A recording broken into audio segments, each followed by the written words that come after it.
34 мең гектар мейданда бертикле кузаклы культуралар чечилген иде. Біз республика бойынша біріншілерден болып уракны тәмамлап президент алдында рапорт бердік. 32 центнер артығырақ көлемде һәр гектарынан уңыш жиып алынды. Қырларда урып жию эшләре әле дә дәвам итә. Чөгендерне козып аласы бертеккә һәм силыска кукурузны, көнбагышны суктырасы бар. Нурлат сөте җәмгыятендә көнбагышны быел да 500 гектарда чәчкәннәр, уңыш 1 гектардан 20 центнердан артык чыга. Аллага шөкер, ырлыгы җитешкән, тыгыз, плотный, авыр, массивность 54, бик әйбәт, влажность бәйенге секенгә 11. Бүгінгі көндә Нурлат районында 9 авыл хуҗалыгы формированиеләре бар, 63 фермер хуҗалыгы исәпләнә.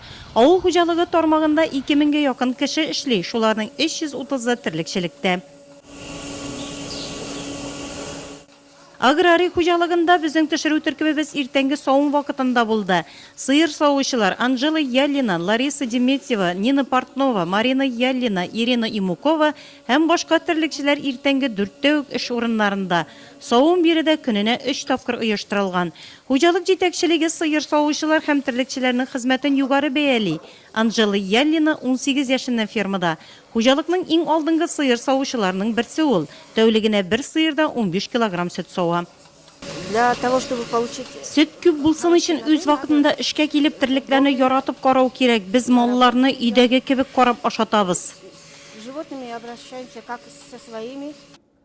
Бызау караучы Людмила Корчукова турында да хуҗалык җитәкчелеге әйбәт фикердә. Яңа туган бызауларны карый ул. Тәүлеклек артым 700 грамм тәшкил итә.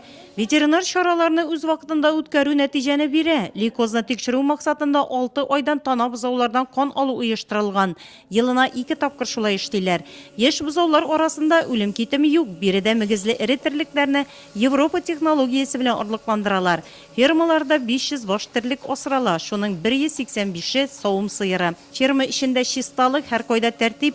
Кышкылыкка ферма эшләрендә дезинфекция үткәргәннәр, терлек азыгы мул әзерләгәннәр. Хуҗалыкның 1000 гектар җирендә үстерелгән бертеклеләр фураж ясау өчен тотылган. Ашату яхшы булгач, маллар таза кер.